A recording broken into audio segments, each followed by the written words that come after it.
Olá pessoal, boa noite. A gente está aqui para mais uma segunda de conversa e hoje a gente vai falar um pouquinho sobre a adolescência, né? Esse período que é tão conflituoso aí nas famílias e a gente vai entender um pouquinho sobre o que é que acontece nele, porquê da rebeldia dos adolescentes, né? E a gente vai começar falando para vocês um pouquinho sobre a síndrome da adolescência normal.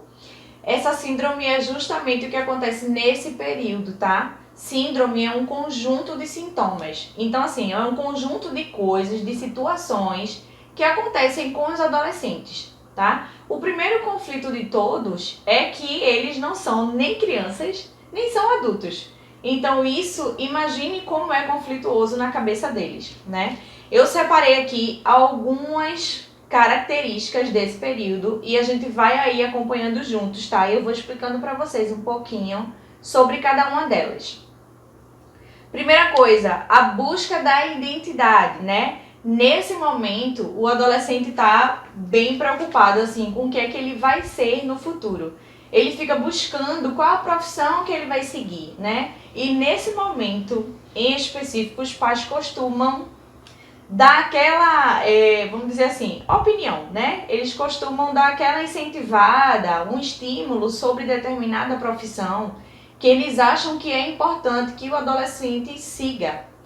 Mas eu gostaria de dizer que é super importante que vocês deixem eles à vontade para escolher o que eles querem fazer, né? O importante é que vocês só guiem, mostrem o que cada uma das profissões fazem, né? O ofício direitinho, o dia a dia de cada profissão, de cada rotina, e deixe que eles fiquem livres para decidir o que querem. Porque o que a gente mais recebe no consultório são adolescentes que decidiram, optaram por profissões por causa dos pais e são extremamente infelizes, né? Depois na vida adulta. É o que a gente mais vê. Ah, eu optei por isso porque era um sonho da minha mãe que ela não conseguiu realizar, então ela vai realizar em mim, né? E com o pai da mesma forma. Então é importante que vocês, primeiro, conheçam o seu adolescente, conheçam o seu filho, para poder entender o que é que ele quer, né? E até nesse vínculo, nesse conhecimento, nessa conexão de vocês, vai ficar muito mais fácil de você incentivar ele para uma coisa que você acha realmente que é melhor. Mas é só um incentivo, não é uma imposição, sabe?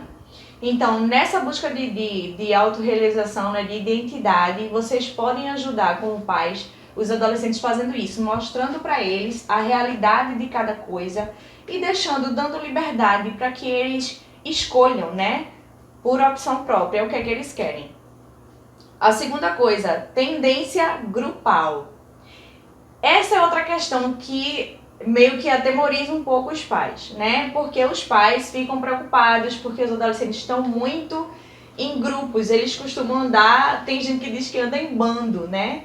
Eles fazem de tudo para ser parte de um grupo. O grupo que chame mais a atenção deles, o grupo que eles se identifiquem, o grupo que eles, né, às vezes são fãs, eu sou fã daquele pessoal ali que se veste daquela maneira, que age daquela maneira, que fazem aquilo, tem determinado comportamento, então eu quero ser igual. Na cabecinha deles funciona desse jeito, sabe? Eles querem fazer parte daquele grupo. Então, eles vão seguir todas as coisas que aquele grupo está fazendo. Um exemplo muito simples, que a gente, ultimamente a gente nem tem visto muito, mas antes a gente via muito os emos, né? Ou então o grupo dos funkeiros, o grupo dos roqueiros. E aí os meninos gostavam muito de andar de preto, as meninas também. E aí gostavam de furar um pince, usar uma maquiagem bem escura, porque eles estavam querendo fazer parte daquele grupo lá, que eles admiravam. Isso, nessa fase, gente, é normal. Não se desesperem por isso, porque passa. O normal é que passe, tá? A terceira coisa, crises religiosas. Nesse período também, pra gente que é cristão, né, pra uma família cristã, às vezes é muito difícil, porque do mesmo jeito que eles estão procurando uma identidade, né, uma profissão a seguir, eles também estão muito confusos, às vezes em dúvida, em relação à religião que eles vão querer para a vida, né? Mesmo que os pais incentivem, que levem para a igreja desde criancinha, nesse período, todo adolescente tende um pouco a pensar, será que é isso mesmo? Será que é essa doutrina que eu quero? Né? Será que eu quero seguir mesmo essa religião?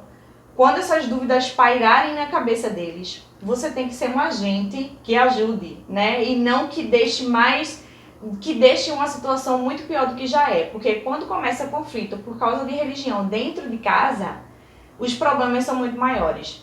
Então é bom que você saiba chegar perto dele e dizer, olha, filho, eu entendo que você tem suas dúvidas, que você tem seus questionamentos, mas vamos aqui para a Bíblia, eu vou te mostrar e você pode decidir por você mesmo. Até porque Deus não tem netos, né? Ele só tem filhos. É bom que você só mostre o caminho, mas os seus filhos vão ter que se converter, né? Sozinhos. É uma escolha deles, é a vida deles, a experiência deles com Deus. Você não vai poder fazer muito em relação a isso. Só mostrar o caminho certo sempre, né? E quando eles estiverem no meio desse conflito, você ajudar ele, mostrando o que a palavra de Deus diz, mostrando o que uma vida cristã, né, traz de saudável pra gente, o tipo de vida que a gente consegue levar quando a gente tá numa igreja, né, em comunhão, vivendo em comunhão com os irmãos. Então, assim, essa é uma fase também mais difícil, mas que é tranquilo de lidar. Porque, antes de tudo, você vai orar, né? Então, seu filho está na mão de Deus. Então, não adianta se preocupar tanto. Se preocupe mais com a maneira que você vai tratar ele quando chegar essa fase. Porque se você tratar ele com grosseria, se você tratar ele punindo ele, sabe? E impondo as coisas, ele vai normalmente se rebelar, né? E ele talvez até saia correndo mesmo. Não queira mais ir para a igreja por causa da sua forma de tratar ele em relação a isso. Quarta, necessidade de se intelectualizar e fantasiar as coisas. Então, assim, é muito, muito, muito comum a gente ver adolescentes lendo muito, né? Eles comem conteúdo, e assim, todo tipo de conteúdo. E eles gostam muito de fantasiar as coisas. Pode perceber, os adolescentes gostam muito de assistir séries que são mais de ficção científica, né? Aquelas séries muito bem elaboradas, muito fantasiosas. Eles gostam disso, principalmente porque não é a realidade, né? E esse mundo de fantasia é gostoso, é prazeroso, porque é lá que eles conseguem fazer tudo que eles querem. Então, assim, esse gosto, né, é normal, tá? Eles leem muito e aí, às vezes, até se colocam numa posição de que eu posso resolver tudo, eu sei qual é a solução para o mundo, vamos dizer assim. Eles se portam dessa maneira, porque eles acham que as coisas são muito fáceis, né? E, na realidade, às vezes eles não conseguem nem fazer o que é básico dentro da própria casa. Mas isso é uma questão aí da evolução, do crescimento, da maturidade, né, do cérebro dele, certo? Então, isso aí já também é uma coisa comum da idade e que é fácil da gente entender. Quinta coisa, desorganização temporal. Já ouviu acontecer isso? Que para o adolescente é tudo fácil. Para o adolescente dá tempo para tudo. Por exemplo, ele tem uma prova para fazer amanhã. É segunda-feira, né? Aí os pais chegam para ele e perguntam, por exemplo, já estudou para a prova, né? Estudou para a prova essa semana passada? Geralmente o certo é a gente estudar bem antes, né? 2 semanas antes, 1 semana antes.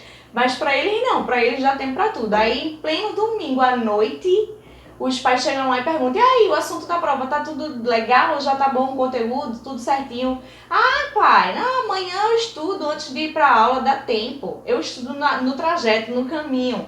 Eu estudo no ônibus. E pra eles vai ser muito fácil, né? Então, na cabeça deles, o tempo é assim, é o tempo deles, tá? Não é o tempo da gente, o tempo não é o tempo deles. Então, pra eles, dá tempo pra tudo. Entendam isso, que na cabeça deles, isso funciona dessa maneira, tá bom? Então, assim, sempre tem um jeito de falar pra dizer, né? Olha, tem que ter estudado antes, agora não é mais a hora, agora não dá mais tempo, por isso que você fica preocupado na hora da prova porque tira nota baixa e tal. O essencial é explicar com um tom de voz acolhedor, sabe? Porque eu quero bater muito nessa tecla aqui. Não adianta fazer escândalo, não adianta gritar, não adianta ser grosso, porque isso não vai resolver, né? Por isso que eu estou fazendo questão de explicar essas características da síndrome da adolescência normal, que a gente chama assim, porque é normal que aconteça isso, né? Um adolescente que não age dessa maneira, ele tem algum problema, não é normal, tá? Então, assim, só saiba como falar. E entenda que tudo é uma fase, né? E essa fase também vai passar, então não se desespere. Sexto, evolução sexual. Geralmente, a curiosidade sexual, ela chega antes, né? Ela chega antes, num certo período da infância, né? Lá para os 5 anos, 6 anos, lá para os 5 no complexo de Édipo.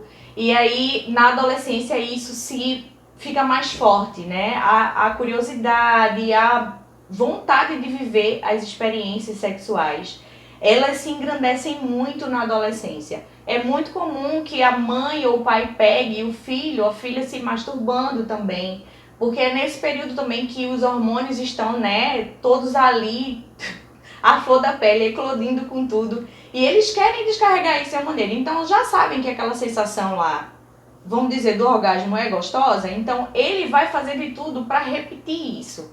Essa evolução sexual, pessoal, é normal, tá? É normal, até para nós cristãos, não somos alienígenas, tá? Eu queria dizer isso. É normal. Então, o que é que você pode fazer?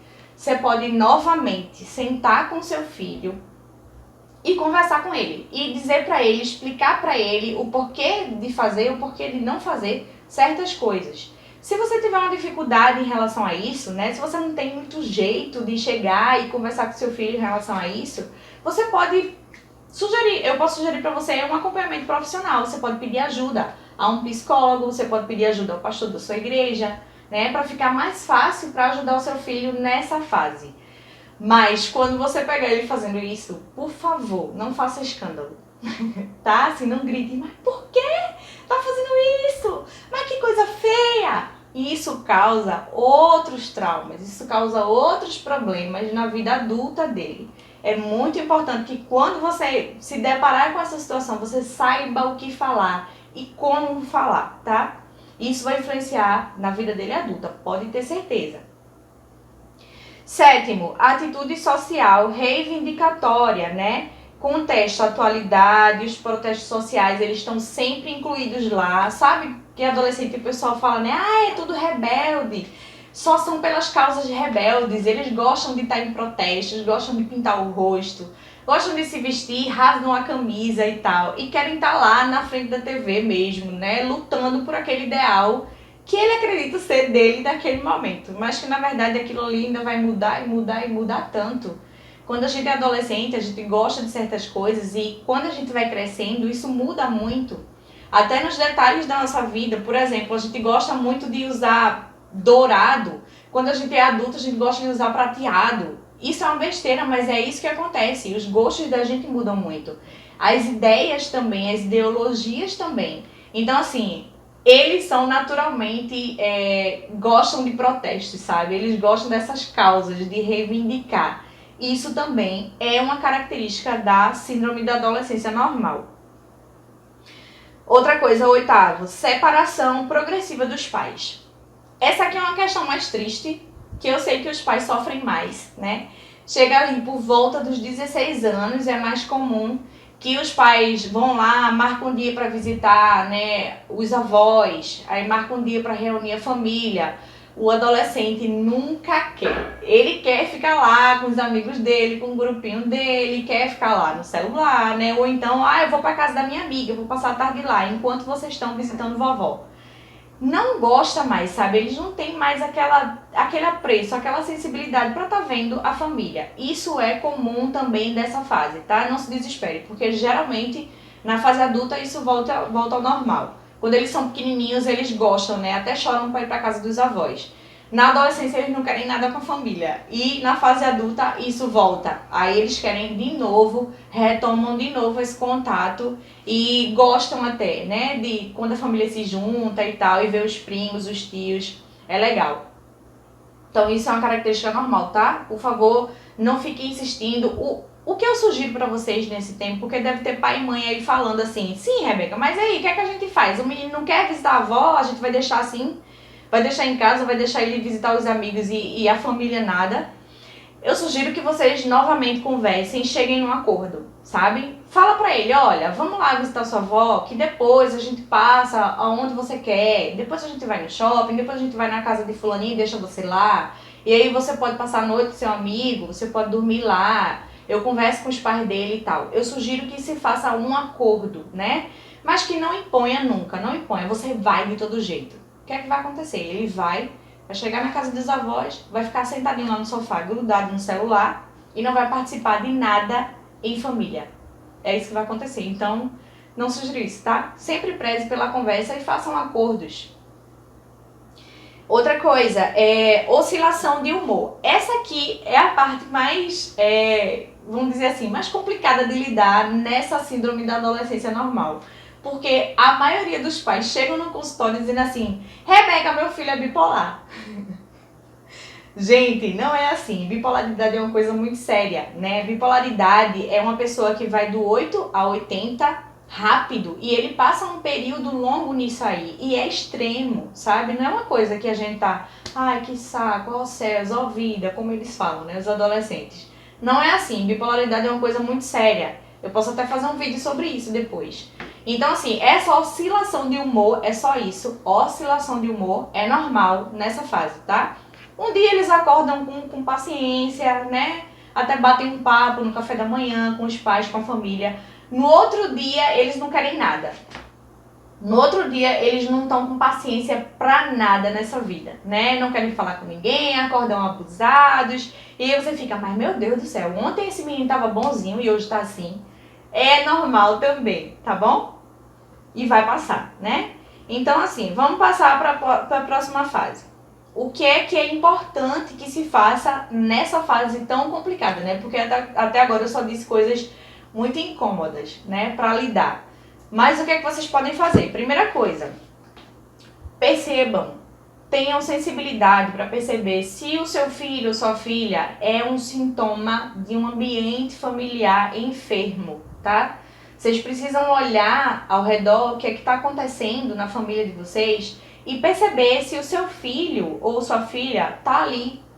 Ele é o único que está mostrando que tem alguma coisa errada, né? E isso é saudável. Numa família que o pai e a mãe vivem assim, no automático, e não tá percebendo que tem alguma coisa errada, é ruim. Isso é muito ruim. Então, assim, quando o filho mostra, quando ele adoece, né, emocionalmente de algo, ele é o único saudável, na verdade. É paradoxo, mas é real.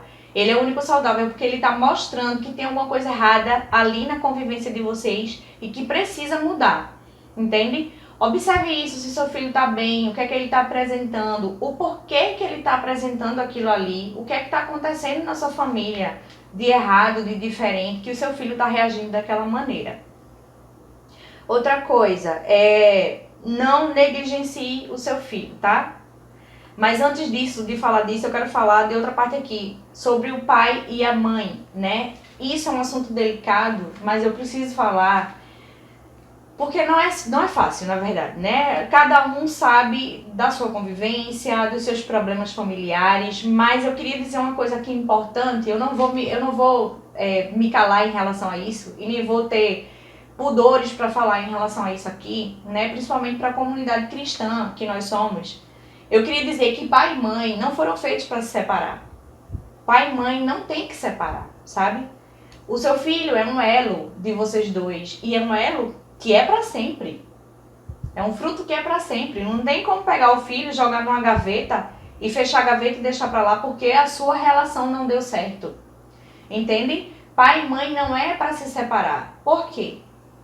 Rebeca, você está sendo muito radical. Você não sabe o que eu vivo, tá? Em exceção daquelas relações que são abusivas, que a gente sabe que também existem dentro da igreja, também tem relações abusivas, em exceção dessas, né?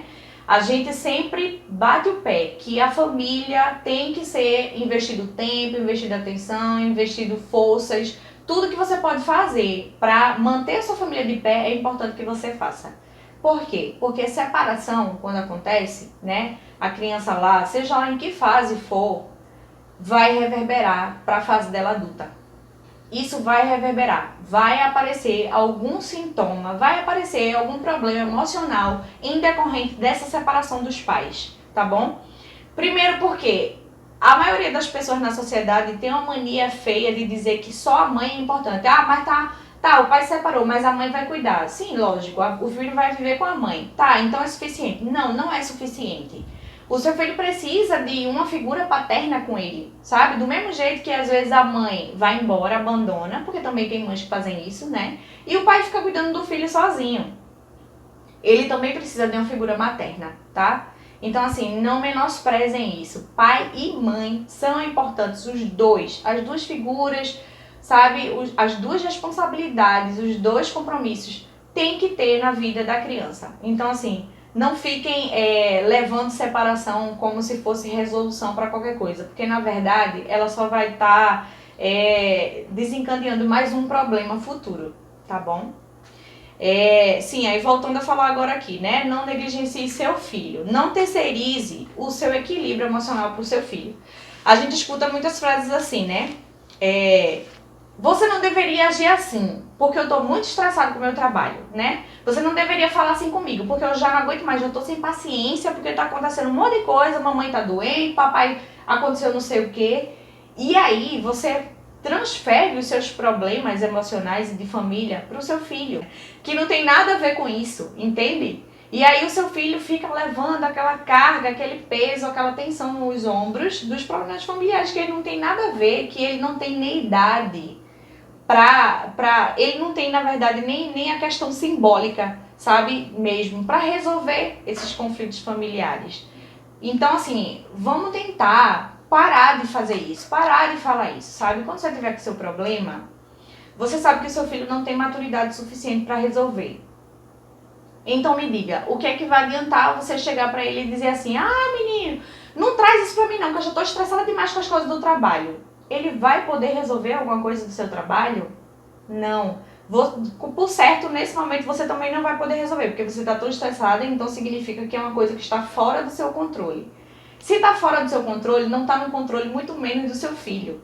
Então, se não está no controle de ninguém, vamos apaziguar os ânimos, né? E vamos sentar e ver como se pode resolver. Mas, adianto, mais uma vez, seu filho não vai poder estar no meio dessa conversa, porque ele não tem maturidade para resolver esse tipo de coisa, tá? Então, se você estiver estressado demais, cansado demais, respira fundo, vai falar com quem pode te ajudar, com quem pode te ouvir, o seu marido, alguém da sua família, algum amigo, o pastor da sua igreja, um psicólogo. Procure assim, mas não descarregue essas coisas em cima do seu filho, tá bom?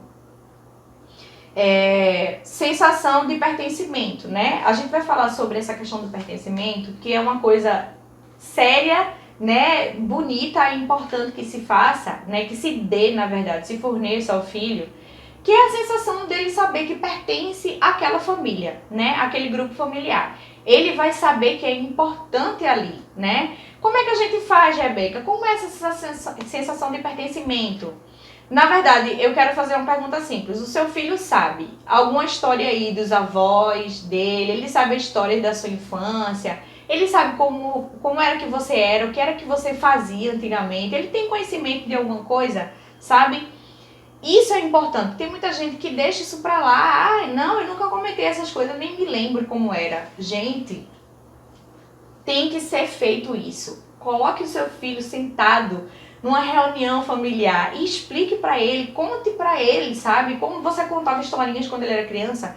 Conte pra ele o que você fazia. Conte pra ele a sua adolescência, como foi, os perrengues, os micos que você passou. Ele vai se identificar com isso. Sabe, aquilo ali vai ajudar muito ele a tirar aquelas barreiras e os muros todos que ele cria nesse período de conflito, né, tão grande. Então, ele sabendo que os pais passaram por aquilo, por determinadas situações, eles vão saber, poxa, então é normal, né, eu não sou alienígena. Isso é normal de acontecer, sabe? E principalmente sejam honestos para dizer, olha, filho, nesse tempo eu fiz isso e aquilo outro, só que a consequência foi tal, tal e tal. Tem pai e mãe que gostam de mentir, sabe? E ficam assim, porque estão reclamando muito, preocupados, né, com o futuro do filho.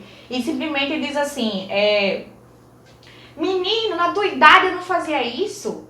Como assim? Se assim, de vez em quando você solta, no meu tempo eu ia pro bailinho, não sei o que, tá, o bailinho de antigamente vamos dizer, a roda funk de hoje, as boates de hoje, aí naquele tempo você soltou que ia, mas seu filho agora não pode ir, né?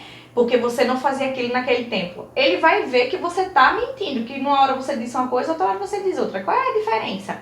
Naquele tempo lá era outra cultura, né? Mas esses rolês, vamos dizer assim, era dessa forma naquele tempo. Hoje em dia é de outra maneira, mas é tudo a mesma coisa. Então eu sugiro que vocês façam o seguinte, em vez de dizer isso, no meu tempo não era assim, eu não fazia essas coisas que você tá fazendo. eu sugiro que você diga a verdade. Olha, filho, no meu tempo, a gente às vezes escapava, né? Saía durante a noite, quando papai e mamãe estavam dormindo. A gente escapava e a gente fazia isso e aquilo, ia pra rua, ia se encontrar nos bailinhos e tal. Mas eu vou te dizer uma coisa, né? O final não foi muito bom, não. Aconteceu isso, aconteceu aquilo lá. Eu tive certas consequências. O bom é que você mostre pra ele que você é gente como ele, que você passou pelas coisas que ele passou, mas que você mostre a consequência daquilo. Porque ele já vai saber, poxa, minha mãe passou por isso também, é uma coisa normal. Mas ela teve essa consequência, eu não quero essa consequência pra mim, entende? Ele vai entender como é ruim pela sua fala, sabe? De verdade, sabe? Lembra daquela conexão que eu sempre falo aqui, o vínculo, de sempre dizer a verdade? Isso é muito importante. Estabeleça isso com seu filho, tá? Não minta pra ele. Então, assim, nessa sensação de pertencimento, fale a verdade. Conte histórias da sua infância, conte as coisas da sua mãe, conte o que é que seus pais faziam antigamente, como era, né, a sua adolescência, em que escola você estudava. Gente, isso traz um pertencimento que é tão forte, que é base para os adolescentes. Tem muito adolescente se suicidando por causa disso também. E outra coisa é por não ter função na família. Muitos adolescentes que chegam no consultório simplesmente dizem pra mim assim: Rebeca, os meus pais, se eu estiver em casa ou se eu não tiver, eles nem sabem. Porque eu passo o dia todinho lá no quarto, às vezes eu saio e minha mãe nem vê.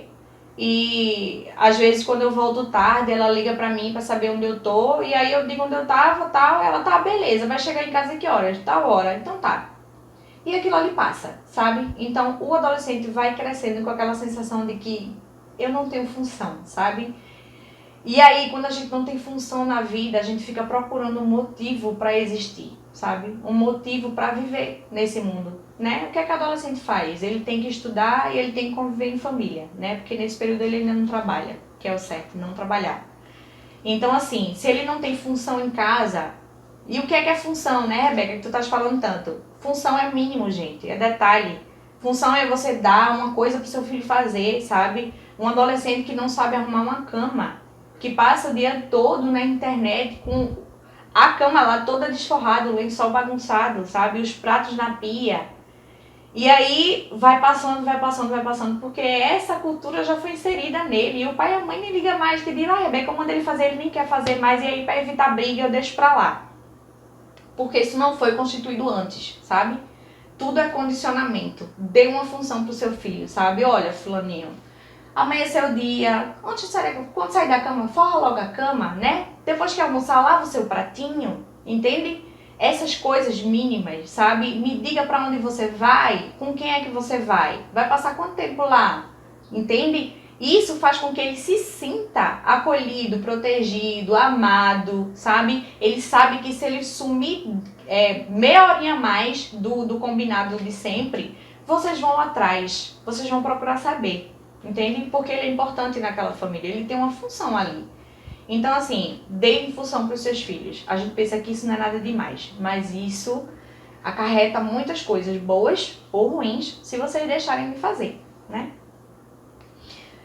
Outra coisa, gente, lembrem sempre de mostrar para o seu filho atenção, né? Fala respeitosa, escuta, honestidade e comprometimento com a família. Vejam só. Se vocês, como pais, não mostram comprometimento com a família, como é que o seu filho vai ter comprometimento com a família dele, né? Se o pai negligencia tantas coisas, né? Tantos momentos ali familiares, o pai negligencia por causa de um trabalho, por causa de, não sei, uma saída com amigos, por causa até de compromissos e responsabilidades na igreja. Tem muita gente que acha que eu posso deixar tudo porque eu vou para a igreja e o trabalho do Senhor é mais importante. Olha, a Bíblia fala que o seu primeiro ministério é a sua família. Não negligencie o seu filho, porque você tem compromissos na igreja, tá? Faça sempre o que a sua família merece que você faça e depois vem os compromissos na igreja, tá? Porque assim você está fazendo o que a Bíblia diz. Então, cuidado para não misturar isso e o seu filho não sofrer por causa dessas coisas. Principalmente por falta de honestidade em casa. Porque ele sabe que em casa você é de uma maneira e na igreja você é de outra maneira. Na rua você é de outra maneira, sabe? No trabalho você é de outra maneira. Então, por favor, gente, Sejam os mesmos, ajam com sinceridade dentro de casa, porque o seu filho está observando tudo. A gente pensa que eles não olham, né? Não enxergam, mas eles estão vendo tudo que vocês estão falando aqui e dizendo lá de outra maneira, né? Agindo aqui de uma forma e agindo lá fora de outra maneira.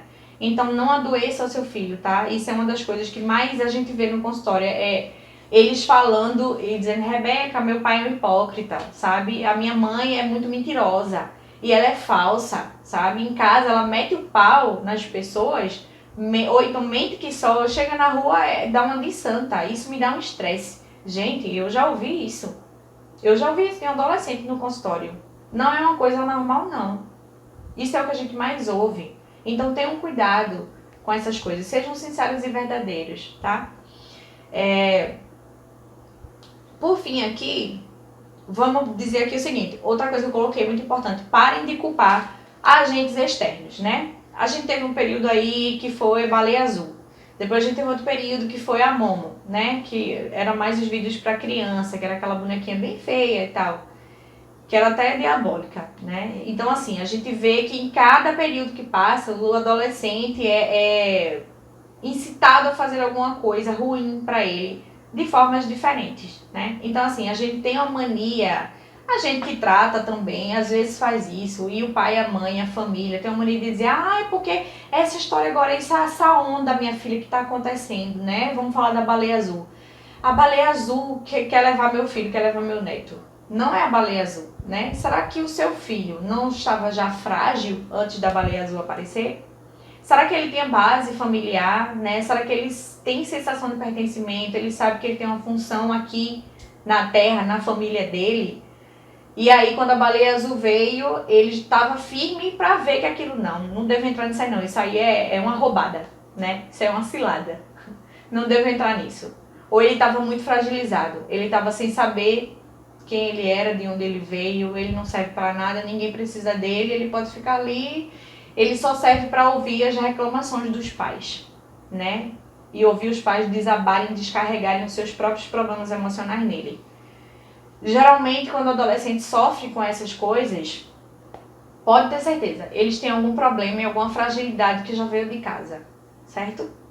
Então, assim, não terceirize, não culpe outras coisas, né? Porque geralmente quando o adolescente tem problema é porque a família está enferma, tá bom?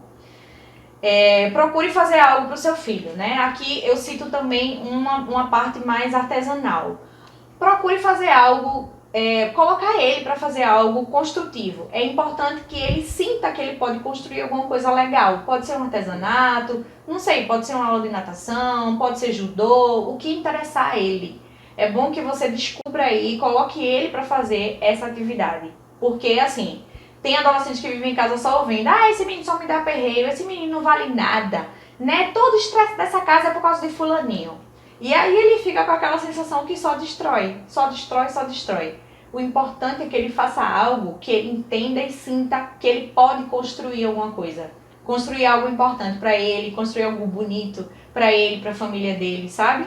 Então, assim, se você puder, coloca ele em alguma atividade, é muito bom também, tá? Até como uma questão de enfrentamento para algumas famílias que já estão passando por esses problemas com adolescentes, eu sugiro que vocês coloquem ele em alguma atividade desse tipo, para aí já começar a voltar, né? A fazer essa reestruturação, essa ressignificação de novo com ele.